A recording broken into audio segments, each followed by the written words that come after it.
It's a very good thing that they called it the God particle. It seems somebody wanted to call it the goddamn particle, so they just put God particle, and that's a very clever ploy, marketing ploy. You must be glad that scientists are becoming market savvy. They've always been, in a subtle way, now they're getting little overt. So, for most people, their idea of science is just the new telephone model that's coming up. The next model of iPhone is their idea of science. All these people who never ever were interested in any kind of physics, now talking about particle physics world over, everybody is talking about particle physics. That's an achievement. Breaking a proton and coming up with a boson, is that an achievement? That needs to be seen. But it's definitely an achievement that suddenly the whole world, at least the educated part of the world, is thinking particle physics. That's an achievement. That's a good achievement. At least people are thinking of science as not a way of milking the existence. Not entirely, at least a little bit. They're willing to spend $10 billion just to know something. I like that. There is right now no technological use, but they're willing to spend $10 billion and 30 years just to know something. That sounds very spiritual to me. It usually doesn't cost that much, but So, having achieved one thing, having made a social goal, scientifically, what does it mean? In yoga, we see it this way. Existence is like this. There is something called as sthula, sukshma, shunya, shiva.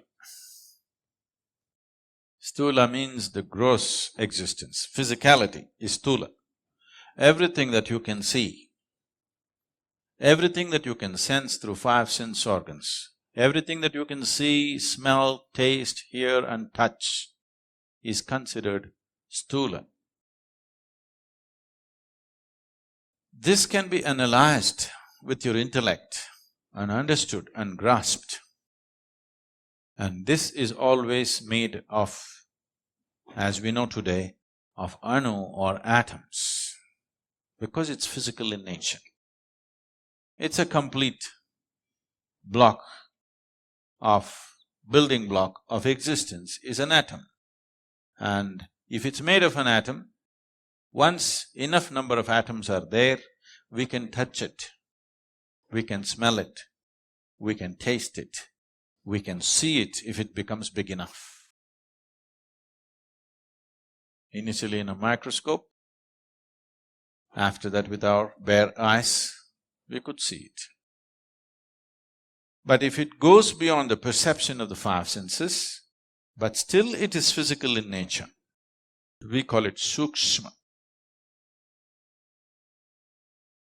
So when you enter into sukshma, it is still physical, but you're not able to grasp it. Do what you want, you cannot grasp it through five senses, nor can you analyze it through your intellect.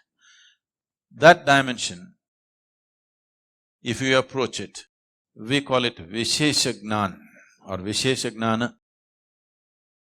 That means an extraordinary knowledge. Gyan or gnana means knowledge, visheshagnan is extraordinary or significant knowledge. So visheshagnan is referred to as vigyan. The word vigyan is being very loosely used today, but essentially it means this: those dimensions which cannot be perceived through five senses, if you perceive them, that is vigyan. So today, science is entering those spaces. Because never ever is anybody going to see a Higgs boson. They're only going to see its footprint. Even now they only saw the footprint, they did not see a Higgs boson. But because they see the footprint, they believe he is there. Somebody's gone by, they left the footprints, we have not seen the man, but we know it's gone by. We go into the forest, we see the pug marks and we say, okay, there is a tiger. We haven't seen the tiger. In fact, in a tropical forest, it's very difficult to see a tiger. But we will see pug marks here and there. Just like that, they saw the footprint. So they're entering Vishesh Gyan. If you go further, it will become shunya, that means absolute emptiness. There, your intellect will be completely useless. Your senses will be completely useless, because there is no physicality. Where there is no physicality, your sense organs and intellect will become absolutely redundant. If you go beyond shunya, there is something that we refer to as Shiva. When I say Shiva, don't imagine that calendar man from Shivakashi.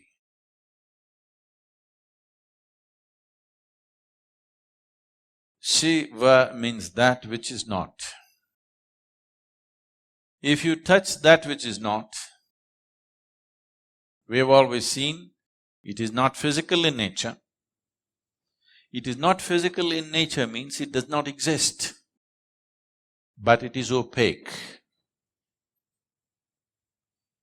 How can that be? It is not in the realm of your logical mind. Today, modern science believes the whole existence has to oblige to human logic, which is a very limited way of approaching life. The whole existence will not oblige to human logic. You think you can fit the whole existence into your head. No, your head fits into the existence will not fit into your head.